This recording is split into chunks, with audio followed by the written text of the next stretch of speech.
Hey, it's Renew Commitment Weekend here at Crosspoint. I'm Scott Fussell, and I'm so glad you are tuning in with us today as we punctuate one of the most significant initiatives in the history of Crosspoint, as we consider what God is not only wanting to do in us, but through us through this thing we call the Renew Initiative. And today we get a front row seat to see what God has in store. It is going to be amazing.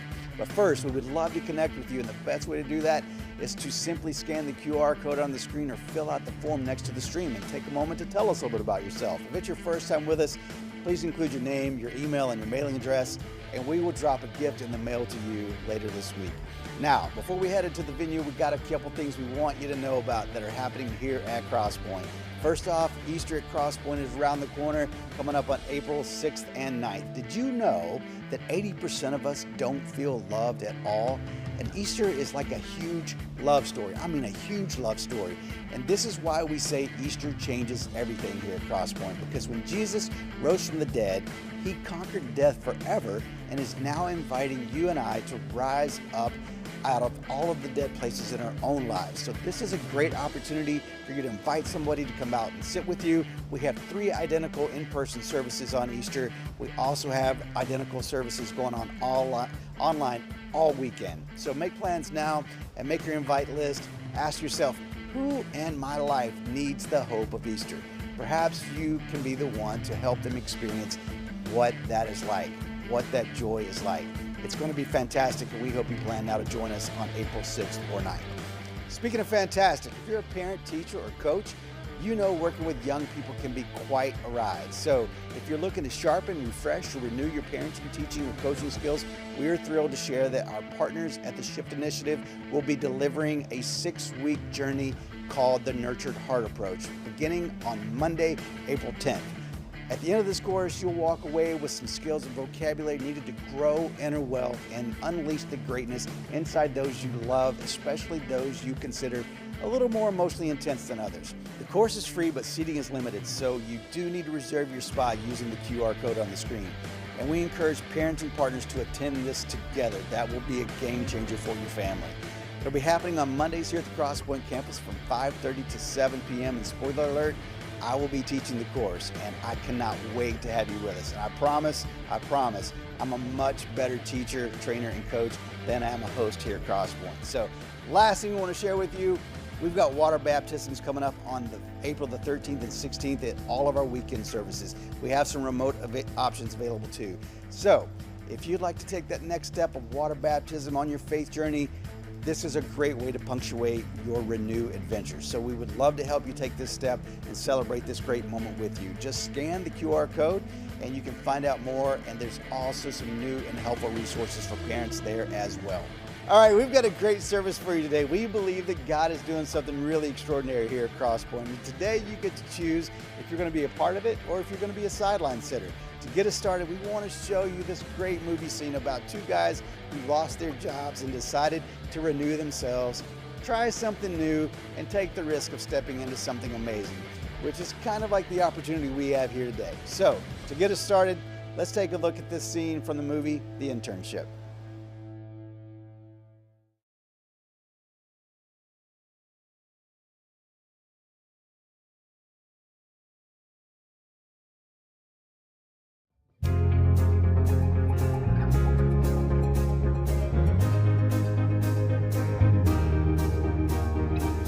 You know the bed feels warmer, sleeping here alone.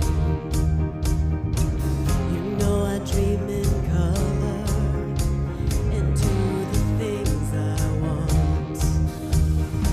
You think you got the best of me, think you had the last laugh, then you think everything good is gone. Think you left me broken down, think that I come running back. You don't know me 'cause you're dead wrong. What doesn't kill you makes you stronger. Stand a little taller. Doesn't mean I'm lonely when I'm alone. What doesn't kill you makes a fighter.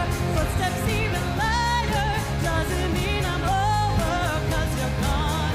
What doesn't kill you makes you stronger, stronger.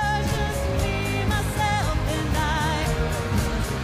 Makes you stronger, stand a little taller. Doesn't mean I'm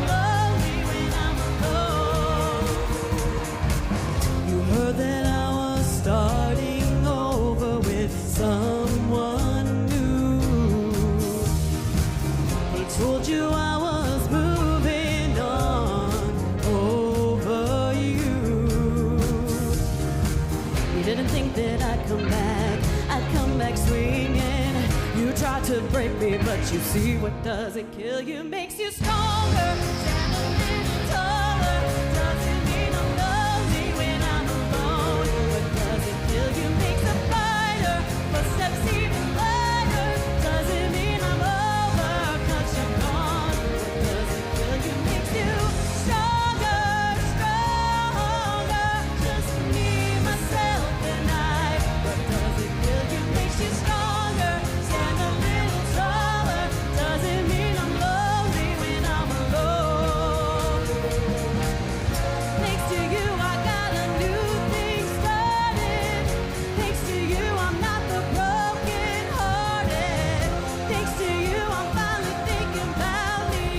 You know, in the end, the day you left was just my beginning. In the end, what doesn't kill you makes you stronger.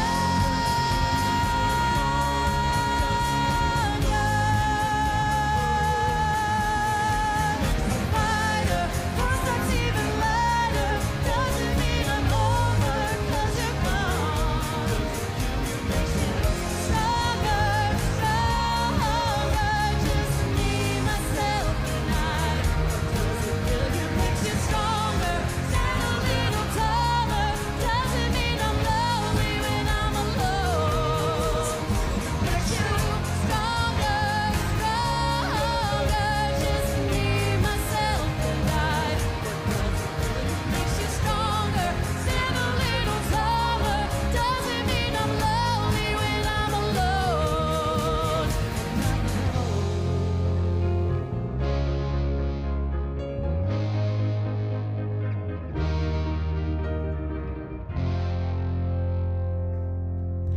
Oh my, come on. Oh my word, that was amazing.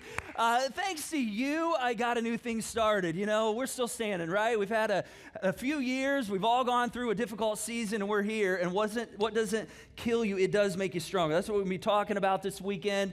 So excited to have you with us this weekend. And we're coming together this weekend. We're coming together as one church, as one team, one man, one woman, all together in the name of love. And it's going to be really, really exciting as we're choosing today, you know, how we're going to go forward. Are we going to be a part of what God's doing and wants to continue to do in us, but also through us? So that's why we're here today. Really excited you're here today. My name's Curt, and if we haven't had a chance to meet, it's great to meet you. And if you're here for the first time today, we hope this is the first of many times joining us here at Crosspoint. And for those of you tuning in online, man, let's make some noise for those in the online spaces. Man, so excited to have you join us from wherever you're tuning in from. We want you to feel the excitement of what's happening here and to know that you're a part of this.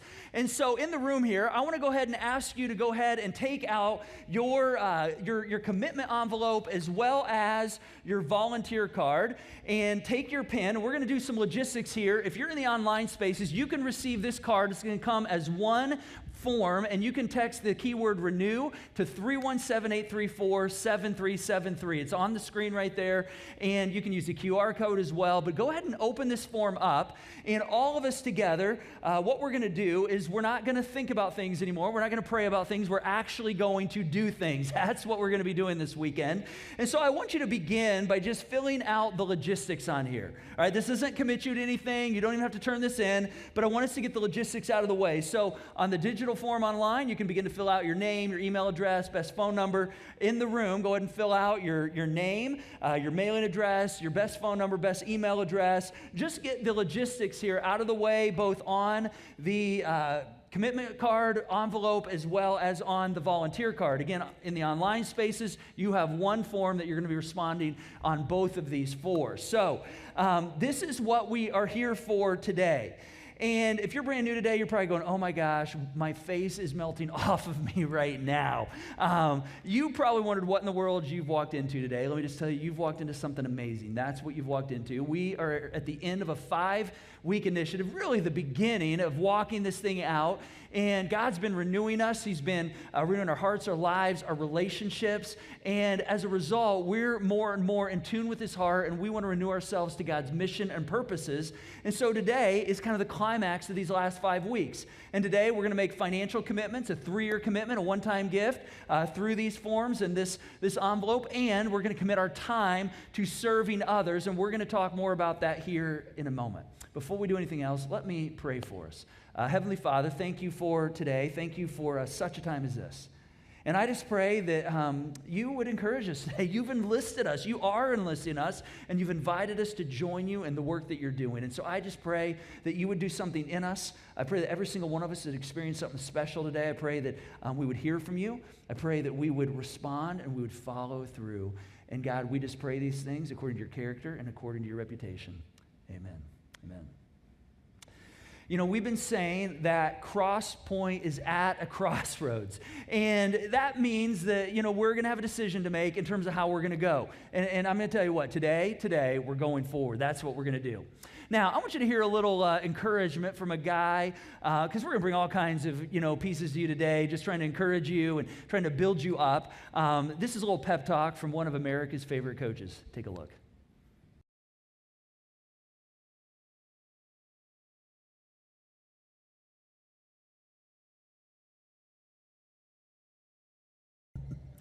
Man, why is that so inspiring? Why does that just kind of move us? You know, he said, hey, we're broken. We need to change. I mean, they're at a crossroads.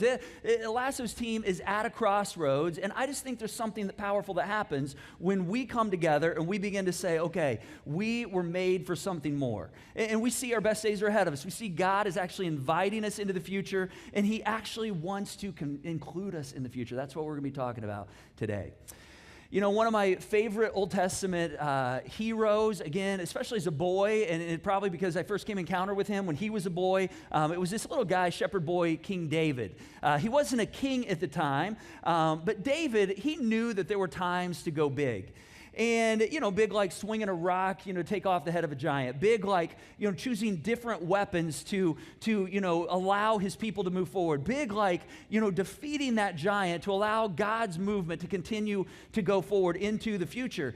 And, you know, as I think about Cross Point, I mean, sometimes we're seen as a Goliath. You know, we're seen as, oh, we're kind of a bigger church. And you know, in the span of all the churches, we're not that big. We're just a little David. That's all we are.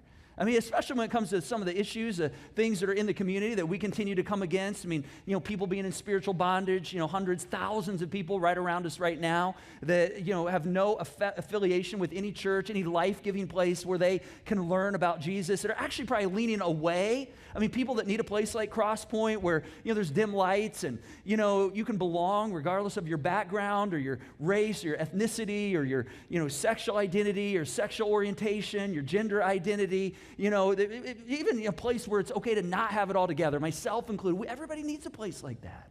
And so we're going to fund that today. We're going to be a part of saying, okay, how can I be enlisted in moving this thing forward? Now, one of the really kind of cool things about David was that he was a great warrior. I mean, phenomenal warrior, but he was also a great worshiper. And, you know, David had a lot of amazing moments of just like sinfulness. I mean, just complete brokenness, complete hardness of heart, rebelliousness. And yet at the same time, he had a heart that God said was actually after his own heart. And David had this ability to return to God even after some of his worst moments. And so he had this like tender inner core, but he also had this like rough, abrasive outward, you know, masculinity. And there was this one moment where David was really wanting to worship God. He's wanting to connect with his heavenly Father. And as a king, he goes to this guy who has some land. He's kind of walking across his territory. And he wants to set an altar up on this guy's land and make a sacrifice, because that's kind of what the religions did in the day. The Old Testament wasn't much different. There were sacrifices as a way to remind us that, okay, this animal is going to kind of take the wrath for my sin, so I'm not the one that has to give my life. God's mercy actually flows to me when I make a sacrifice, and David wants to do this.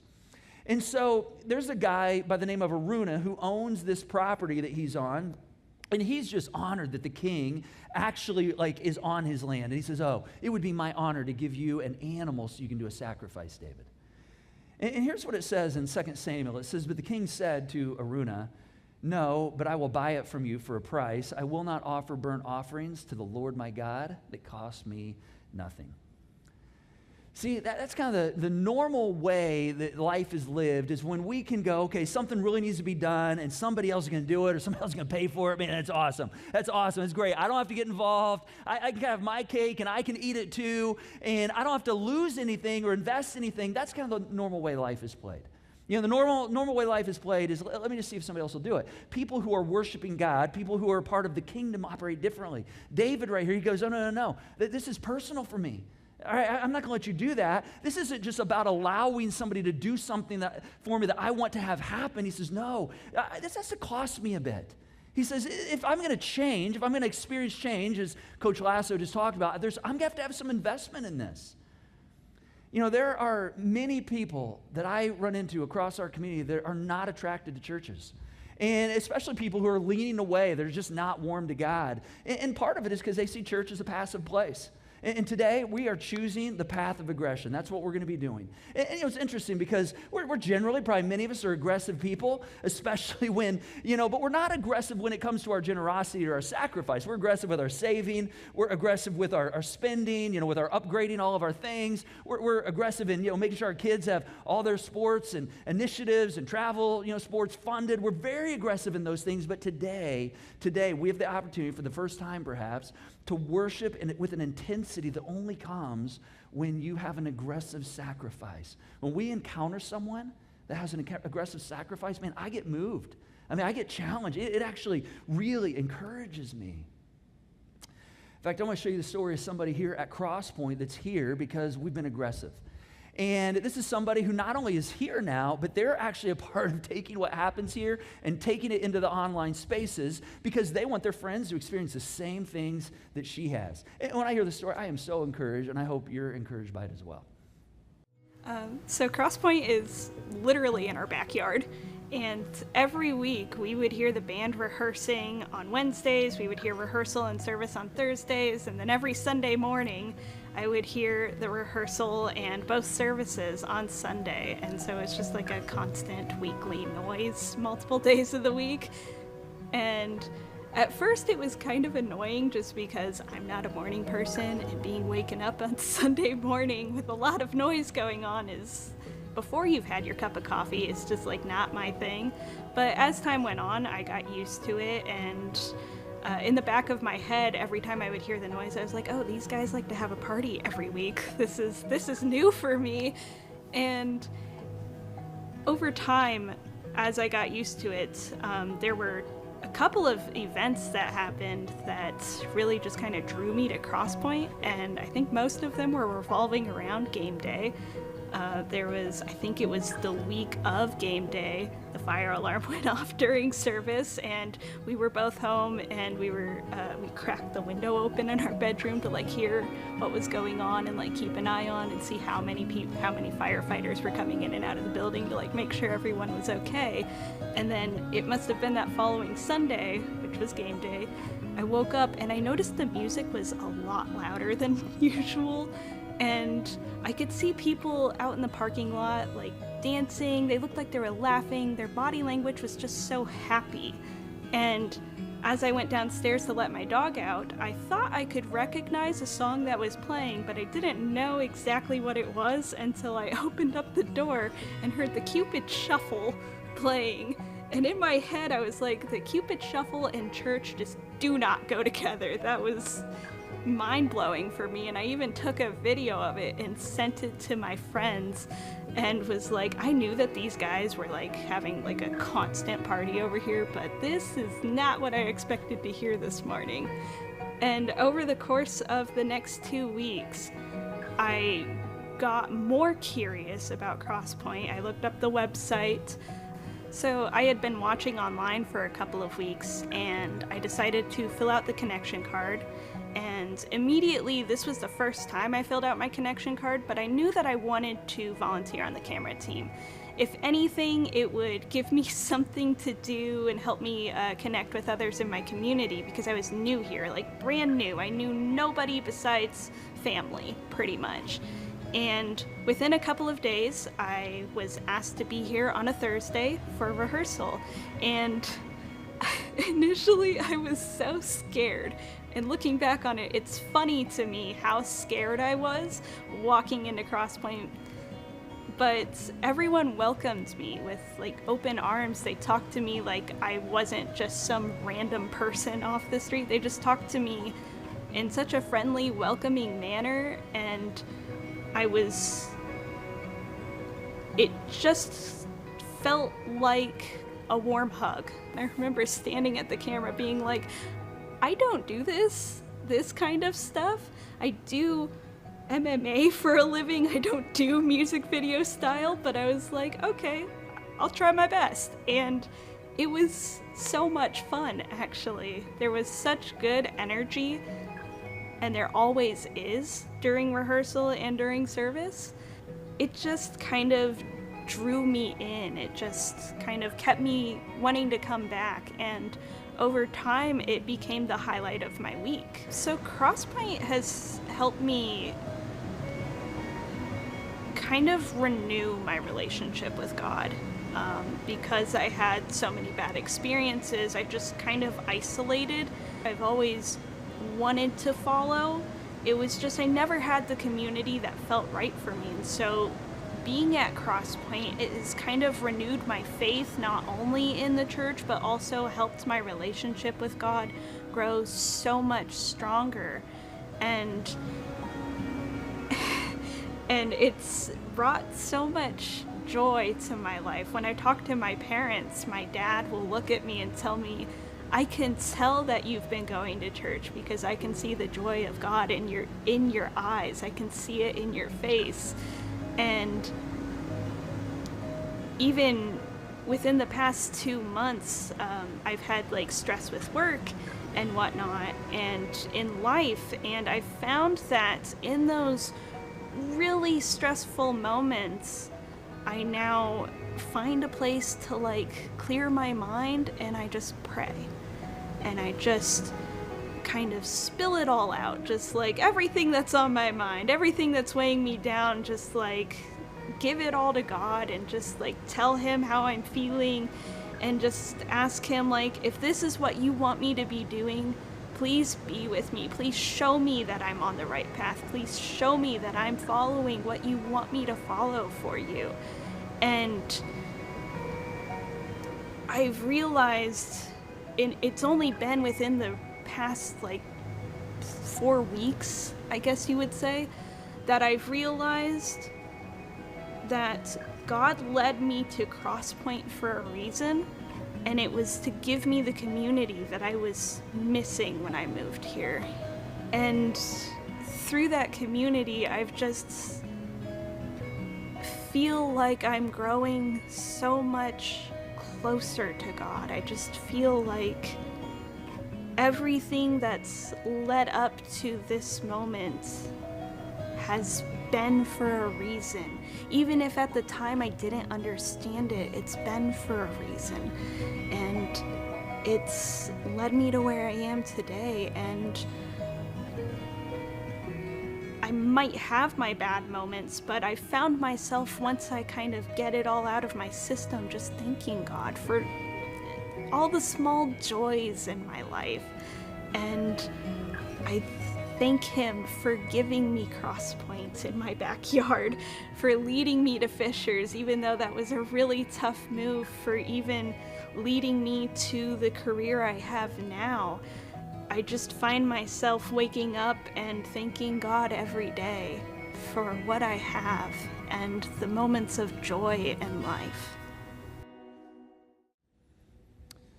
Wow, let's thank Julia for her story, man. So cool.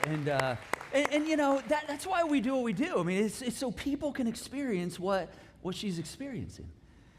You know, some of us here today, we're going to write all kinds of different numbers on these envelopes, on this, you know, type them in on this digital, you know, commitment card.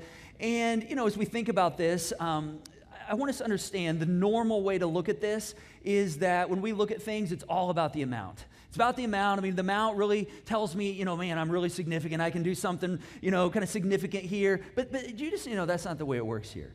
In fact, it's not the amount. It's actually the cost.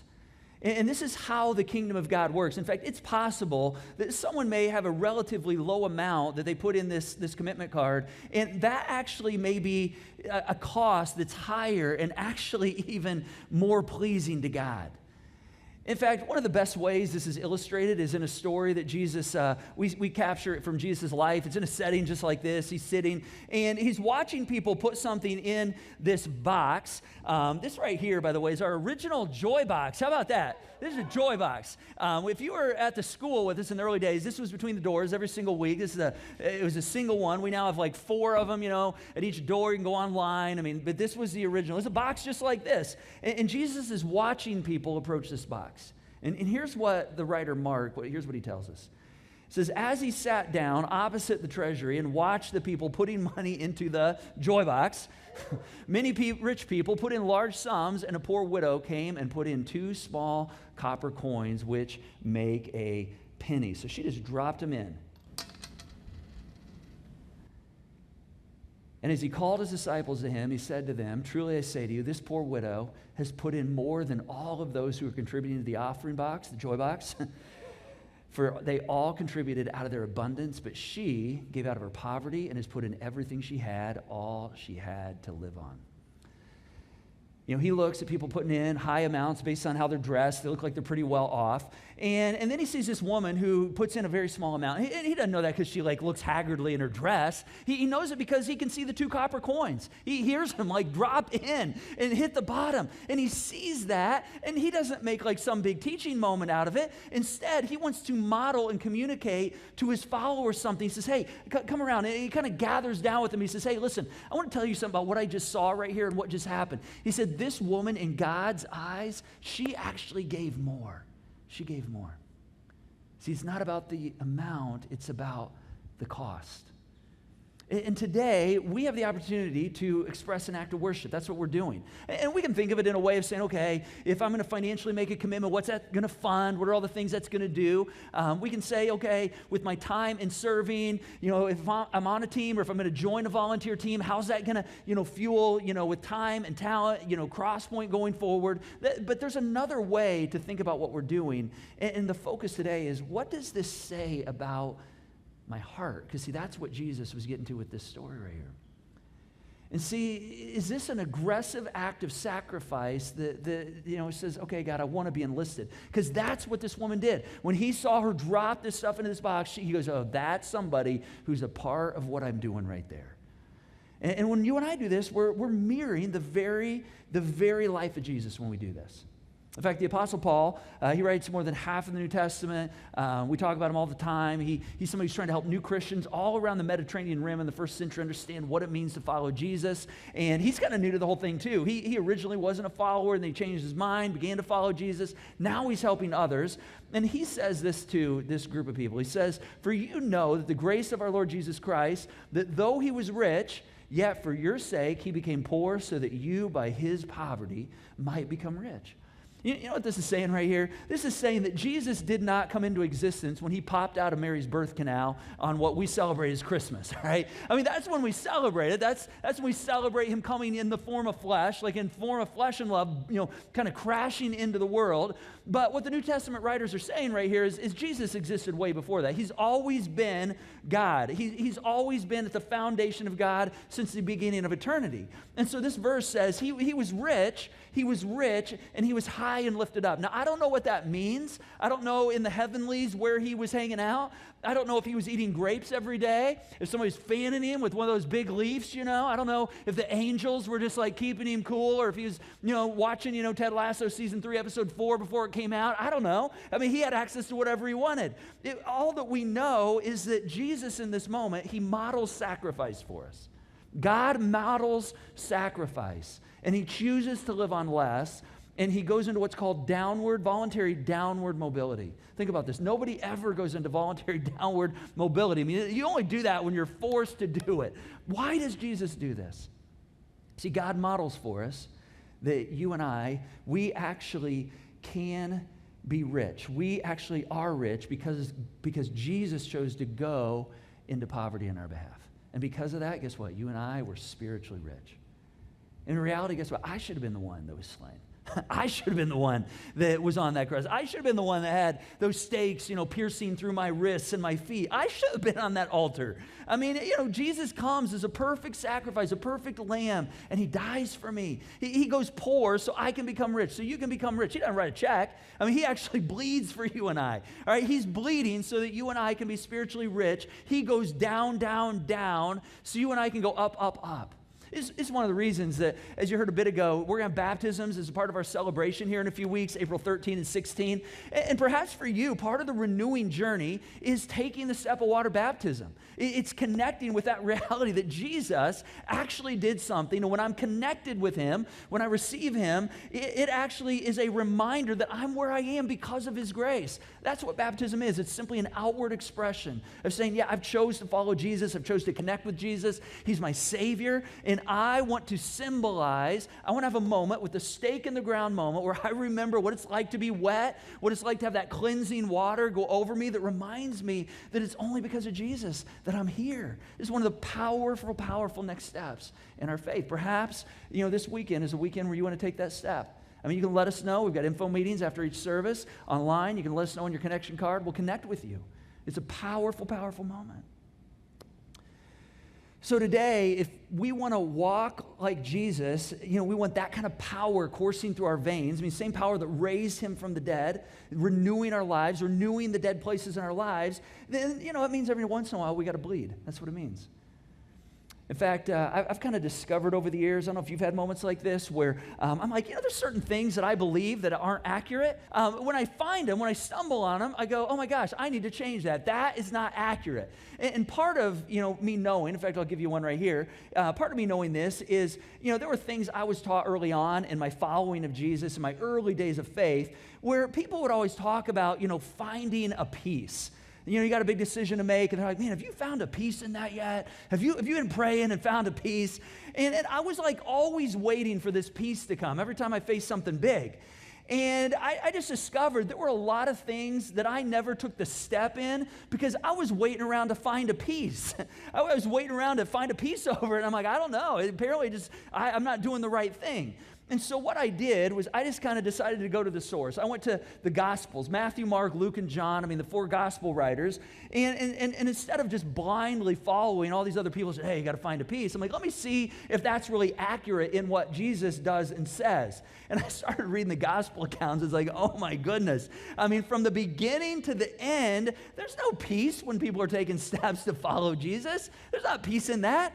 In fact, let's just start with Jesus for a moment. Let's think about, the week where he's, kind of heading toward the cross. He's in the Garden of Gethsemane, and he is praying, and this is the week where he's about to get nailed, about to have stakes go through his arms onto this wooden cross, and you know what he's doing in the Garden of Gethsemane? He is sweating blood. He's sweating drops of blood. Guess what? You only do that when you are under immense stress. Your body only does that when you are experiencing incredible, incredible stress. And yet in that moment, he says a prayer, and a couple of the writers that bring us the Gospels are there. They're recording this. And he just says, Father, I do not want to do this. I do not want to go through this at all, but not my will, Father. I want what you want to be done. See, imitating Jesus means that there are times where I have to sacrifice and bleed. Not all the time. This is why Jesus is such a conundrum. This is why Jesus is he is such a beautiful person, because see, you can't just say, well, you always got to give up everything. There's always a cost. That's a part of it. It's one side. But then you also have this extravagance that he brings. Think about the very first miracle that Jesus did. His very first miracle was turning what? Water into some great vino, right? He wasn't even ready to do this. And his mom comes in and she's like, man, Jesus, you got to keep this party rolling. They ran out of the wine. And he's like, Mom, I'm not ready yet. It's not my time. And then he decides to do it anyway. And he brings out the best vino they have ever tasted so that party could go on for a number of more days. He was all about that. He was hanging out with people who throw parties. He hung out with people who threw banquets. All right, and he was comfortable with people that had means. All right, he was clear. He's like, hey, I'm sorry, you can get to heaven. It's not that you can't get to heaven if you have means. He was very curt with them and saying, hey, there's certain things that are going to get in the way, and you've got to make sure that I'm the chief affection of your heart. But he was very comfortable with people that had a lot of jack. He enjoyed that. So that was a part of the extravagance. But today we're looking at sacrifice.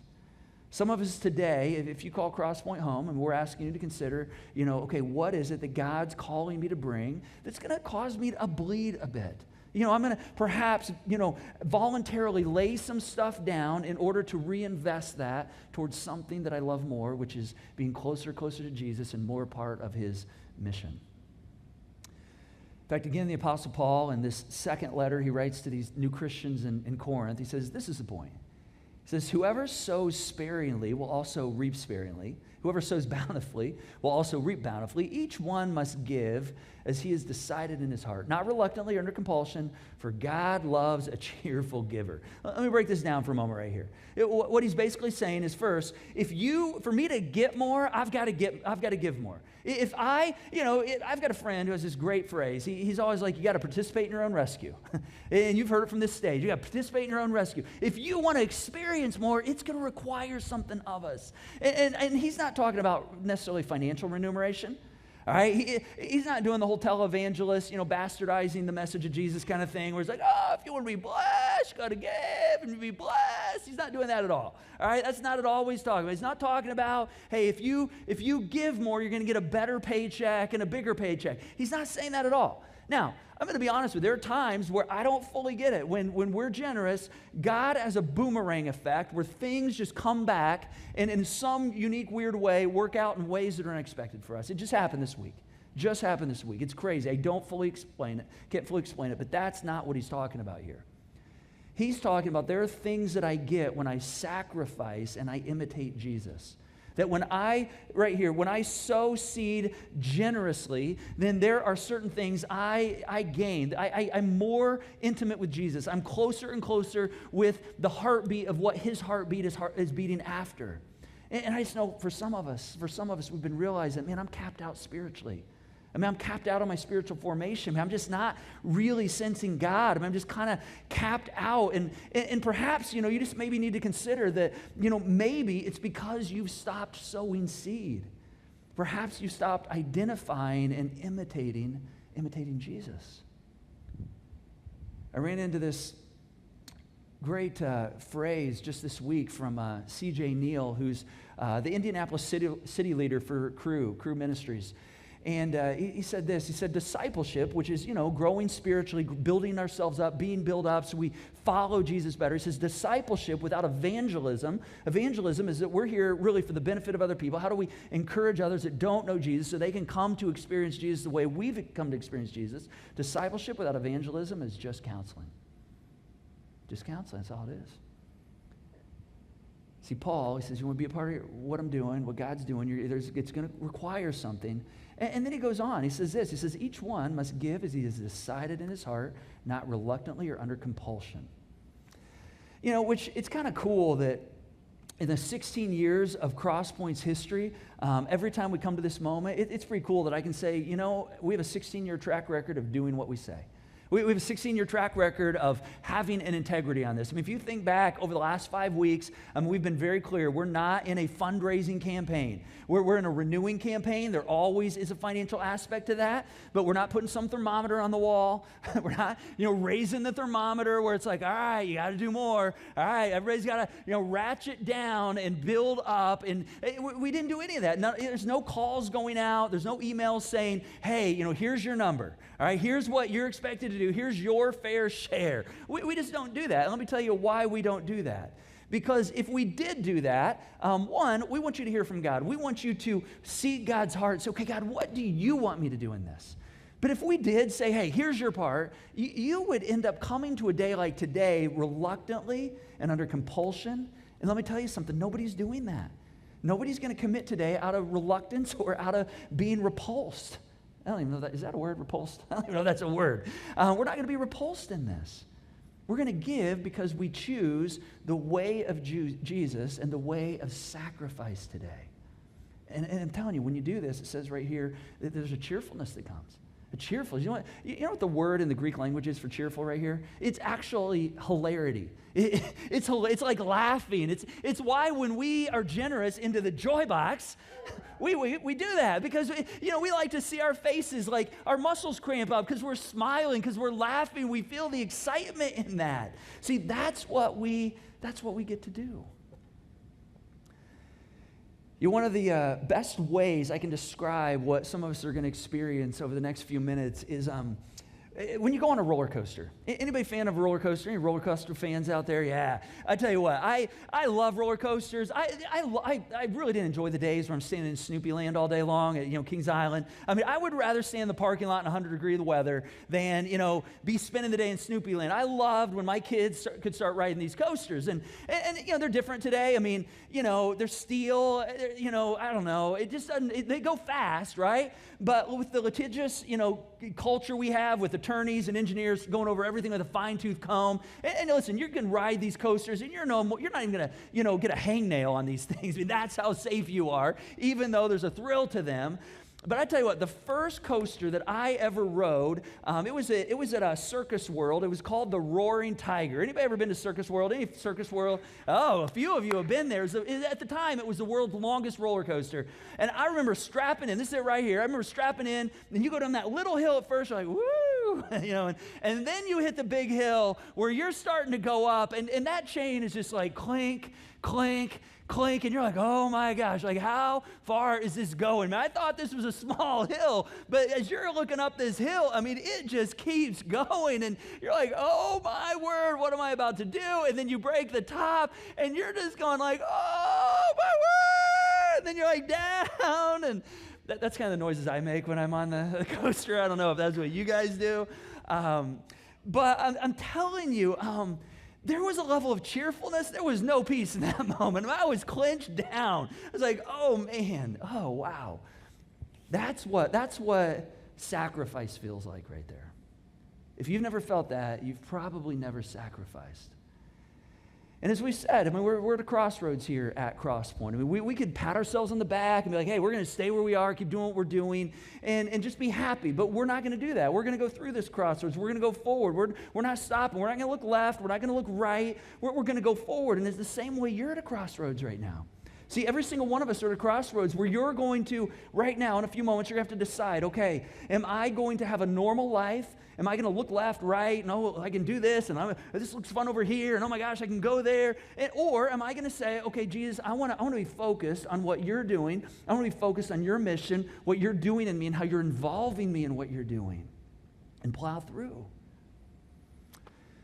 This weekend, I began one of my favorite seasons. I'm going to be coaching one of my daughter's sports teams as rec softball begins. And if you've ever had the privilege of coaching one of your kids, you know the angst and the tension that comes with it. It's a lot of fun, but there's an angst in that. Because, my kids will be like, Dad, I just feel like you're harder on me when you coach me. They like me coaching, but they're like, you just push me harder. I'm like, I probably do. I mean, I try to coach every single, player on our team the same. But if I'm honest, I do probably push my kids harder because I pay attention to them. They've always got my eye. Even though I try to pay attention to all the players, for some reason, I pay attention to my daughter more. And when she succeeds in pitching and batting, I feel I'm a part of her success. I mean, we celebrate that because not only have I coached her on the field, but we've worked in the backyard and spent hours just developing. And at the same time, when she struggles, when she's just off her game a bit, man, I feel that too. Because again, we win and we lose together. Just like that, God is a parent and he's a father, and right now, he's got his eye on you. I mean, right now, he's watching you. He's looking in at you right now. And I don't say that to make you, feel guilty or, feel a sense of like condemnation of, oh my gosh, what's going to happen? You know what he's doing? He's actually cheering you on. He's like, listen, you can do this. Son, daughter, listen, I've been preparing for you for this. You can do this. I've been building into you. See, right now, you're at a crossroads, and in a few moments, you're going to decide, am I going to go forward? Or am I going to go left? Am I going to go right? Am I going to pay attention to all the things normal people pay attention to? And I know for some of us, we came in here today, and we're like, man, I don't know if I'm ready. I don't know if I'm ready. Your Heavenly Father would say, you're ready. You're ready. You can do this. So today we're gonna go through the crossroads. Now, there may come a day where Crosspoint's just some large, comfy church. We can just all sit in here, pat ourselves on the back, feel good about what we're doing. Let me tell you something, today is not that day. There may come a day where, people from other churches come here and sit on the sidelines and try to sneak in the back and just say, oh, this is a place I can just kind of drift in. But today is not that day. There may come a day where we're just all about ourselves and being a holy huddle and never doing things outside of ourselves to impact people like Julia, who comes in because we say we're not just here for ourselves. But guess what? Today is not that day. Today is the day that we're going to declare ourselves, and we're going to come forward. And we're going to say, okay, God, I want to imitate Jesus. I want to do what you've done. I want to choose voluntarily to sacrifice. I want to align my heart with who you are. And I want to bleed a little bit. I want to sacrifice for people that matter to you. That's what we're going to do today. So what I want us to do is I want us to go ahead and take out those cards that we filled out earlier, the volunteer card in the room, the envelope. And for those of you online, again, if you haven't done the digital commitment card and filled out the logistics, everybody just go ahead and do the logistics, the name, and you're going to have a chance to decide here in a moment how this is going to go forward. Now, really kind of quick little story before we do this. I had an interesting conversation with our staff team this week. And they asked a question. They said, Curt, why is it? I mean, I know we're renewing our hearts, but why is it we focus more on the money side during this initiative, like sacrificing and what's God calling me to bring there than the time side? Because they're both very, very important commodities. I'm like, that is a fantastic question. And here's the primary reason why. See, we're trying to get to the root of how our hearts are more oriented around Jesus, and money is the gateway of the heart. This is why we said through this whole series, Jesus talked more about money than anything else because he knew this was the thing that vied for the affections of our hearts toward God. And when we can surrender and go, okay, God, I'm going to take a step into that realm of investing, of relinquishing, of sacrificing, man, everything else flows from there. See, God's doing some heart work right now. And we're going to do both. We're engaged with the envelope financially. We're going to engage with our time. Now, if you're a guest today, let me just tell you, if you're a guest tuning in online, if you're a guest in the room, all I want you to do is the connection card. All right, the QR code on the armrest there, QR code on the screen right now, just fill that out. We hope to see you next weekend. We hope to see you at Easter. Maybe you want to invite somebody to Easter at Cross Point. Perhaps for you it's a day to say, hey, I'm exploring Jesus and I want to take a step of faith. I want to take a step of following Jesus with my life, experiencing that kind of grace that Jesus laid himself down for me so I don't have to. If that's what you want, you can say yes to that today, and you can mark that on your card. We're going to be praying for you, and you can begin a new life that will never stop. And that can begin right here at that moment by simply saying, Jesus, I want that. I want to know that kind of grace in my life. So that's for you. For the rest of us today, I want to show you how we're going to work through this envelope here and these cards here in just a moment. So I want you to kind of go ahead and look at the formula side of the Renew Commitment Card. And online, this is the digital commitment card. And what we're going to ask you to do is, we've asked everybody to consider that calls Crosspoint home, what's the one-time gift I can bring this weekend? All right, what's the one-time financial gift, first fruits offering I can bring this weekend? And you're going to write that in the pink box on the physical card. You're going to put that on the form in the digital card. And then the next box is where we commit above and beyond over the next 3 years. Here's what I have been led and kind of God's prompted me to bring and invest over the next 3 years. And you can write that in the next box and write that total right there. And then you can total those two boxes for the total commitment. And then digitally online, you're going to see the same formula. You can total those two boxes for the total commitment. And then on top of that, if you know how that's going to come in, if it's monthly or annually, you can let us know that. That's helpful to know. And I would highly encourage you consider setting up online giving so it's automated. You don't have to think about it. And you can just continue to say, okay, I know I'm walking out what I've said I'm going to do. It's one of the best ways to fulfill it. So that's how we do this form. Now, if you're online, you also have a volunteer opportunity on the online digital commitment card as well. For those of us in the room, this is the other card, the volunteer opportunities. And let me just say, if you currently volunteer here, all I'm looking at for you is just saying, hey, will I continue doing what I'm doing? And if that's you, I want you to go ahead and just mark, yep, I'm continuing doing what I'm doing. If you're not on a volunteer team right now, let me just say, maybe this is your day. Maybe today's the day. It's not just my resources of finances, but I want to bring my time. Let me tell you, over the last 4 weeks, I've mentioned every week that we've got 25 volunteer roles that are open right now that we need filled in order to just serve the people we have coming each and every weekend. We've had 2 of those taken over the last 2 weeks. We have 23 still open. Maybe today is your opportunity to say, man, I want to fill one of those roles. I want to be a part of helping fuel with my time, whether it's back, people say, where's the greatest need? It's always kids. It's always kids, which might be working in the nursery with infants, preschool, toddler room, teaching the stories of Jesus, being a small group leader in our elementary environment, Area 56, 5th and 6th graders, Crosspoint Student Ministries, 7th through 12th graders, always the greatest need. More than half of those positions, about 2/3, are in kids. If those aren't your areas, maybe it's jumping in a coffee bar or serving at the front doors, but maybe today is your day. Say, hey, put me in, coach. I want to be one of those people. So that's another one of the calls for us to be a part of what God's doing. Now, here's what we're going to do. We're going to give you a little space to just go before God one more time. And we're going to have a chance to be silent, just let God speak. Band's going to play a song. And I want to set the stage here before we do anything else. This moment never comes again. All right, these moments right here, these are very rare. It's very rare to say, okay, I get to be a part of what God's doing at the ground floor, and I get to influence the pace at which his kingdom goes forward. Now, the reality is kingdom of God's going forward, whether we choose to participate or not. The invitation is that we get to be a part of it. So I just want to give you one more time to kind of hear from God and just say, okay, God, would you speak to us before we make these commitments?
All right, now, I know some of us, as we're sitting here, we're probably feeling the sense of, oh my gosh, I don't know that I have the kind of faith that I'm going to need to walk this out. Let me tell you about the kind of faith you need to walk this out. Jesus had a moment where his kind of inner three, Peter, James, and John, they had this just super real, supernatural experience with Jesus. It's called the Transfiguration, where he kind of reflected the light of God, and they got to see it, and they couldn't even look at it. It was so bright, and he turned. It's almost like he had this interaction with the presence of God, and they were just like, oh my gosh, what was that? It's just an amazing moment. They leave that moment. They go down into the town with Jesus, and right away, a man comes up to them that has a son who's demon-possessed, and the dad says, Jesus, son of man, would you please help me? Would you heal my son of this demon possession? He says, I brought my son to your disciples, and they couldn't do it. Pretty sure Jesus is like, what do you mean they couldn't do it? He's like, how long am I going to be with you guys? That's literally what he said. How much longer am I going to put up with you guys? That's what he said right there. And then he healed the man's son, just boom, healed him. And the man and his son went off. And the disciples, they said, Jesus, why were we not able to do that? And here's what Jesus said. He said, because you have so little faith. Let me tell you the kind of faith that we need in moments like that, moments like this. Right after that, he said, truly I tell you, if you have faith as small as a tiny mustard seed, you can say to this mountain, move from here to there, and it will move. Nothing will be impossible for you. Nothing will be impossible for you. So how much faith does it take to do what we're doing today? Jesus said, if you want to move a mountain, all it takes is faith the size of a mustard seed. That's all you need. And so as you bring your commitment today, as you turn your commitment in online, we're going to ask you in just a moment. In fact, let's go ahead and stand in the room. We're going to have you bring that forward as the band sings, and you can place those together, a volunteer card, a financial commitment into this joy box. And we're going to celebrate. You can come as a family, as a couple, individually, however you want to come. And as you come, we're also going to invite you to take a little jar with a mustard seed as a reminder that, hey, this is all the faith it takes. I mean, God just says, hey, will you go with me? It just takes a little bit of faith. And we're going to make our commitments. And if you're online and you're making a digital commitment, we're going to mail these to you. So, just make sure your address is on your card. All right, you guys ready? All right, here we go. The band's going to sing. We're gonna respond. You can place at any point over the next couple songs, you can place your commitment into this box, and you can take with you a seed, a jar to remind you of the faith that we have. Let's sing.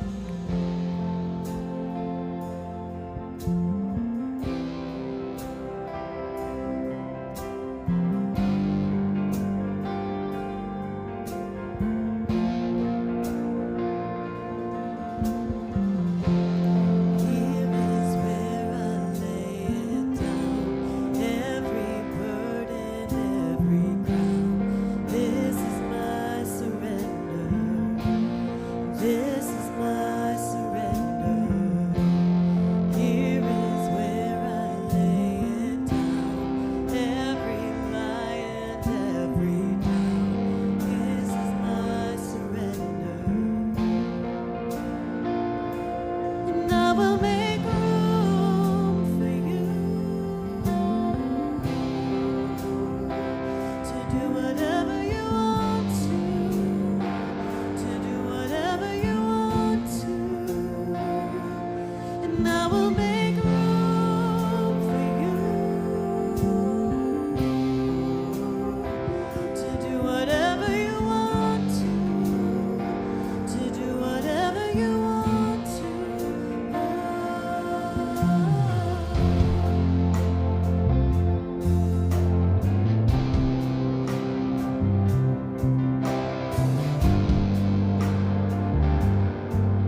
you want to do whatever you want to. Here is where I lay it down. You are all I'm chasing now. This is my surrender. This is my surrender. Here is where I lay it down. You are all I'm chasing now. This is my surrender. This is my surrender.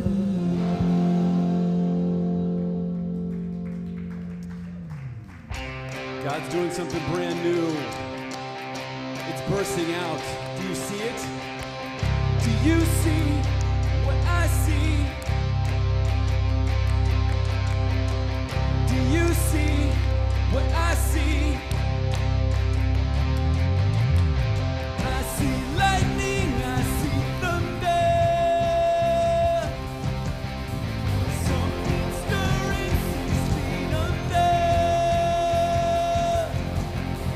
Dead things coming back to life again.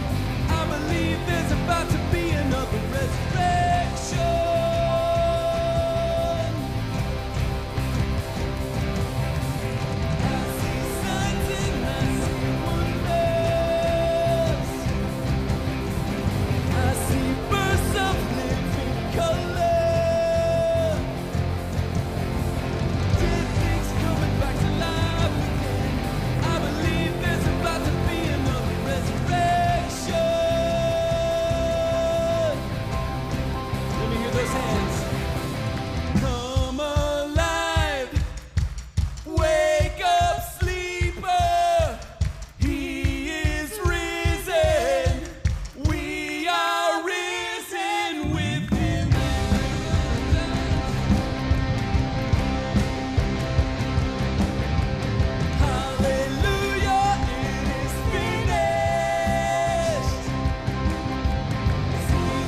Oh man, I tell you what, thank you for joining us today. I hope you were encouraged. I hope you're seeing that God is doing a new work right here among us. Now, if you have any questions about the Renew Initiative, all kinds of information at crosspointweb.org/renew. You can find all things Renew there. Now, if you have not yet submitted your commitment card on the form, you can go ahead and do that right now. And I just want to thank you for your generosity. And your one-time gift can be made through the Give button at the Joy Box. And this is a way that you can continue to fuel what God is doing all around this place. Now, if you do turn in a commitment card today, you're going to receive one of these little mustard seeds in the mail this next week. And if you didn't take a step to fill out a card today, maybe you're just not there yet. Maybe you're like, I just don't know that I have that kind of faith yet, or you're still exploring faith. I just want you to know that everything we did today is actually designed and geared for people like you. Crosspoint is built for people like you to find their way to God. And so here's what we're going to do. If you would like one of these, let us know on your connection card. We'll send you one, a little mustard seed, just to remind you that this is as much faith as it takes to begin to follow and trust in Jesus. Just the faith the size of a mustard seed. Hey, thanks for joining us today. If you need prayer today as a part of your experience before you leave, you can text the keyword need prayer to 317-834-7373. A member of our prayer team will be in touch with you sometime over the next day. Thanks for joining us today. It's so good to see you, so good to have you with us in the online spaces. Have a fantastic week, and we look forward to seeing you next weekend.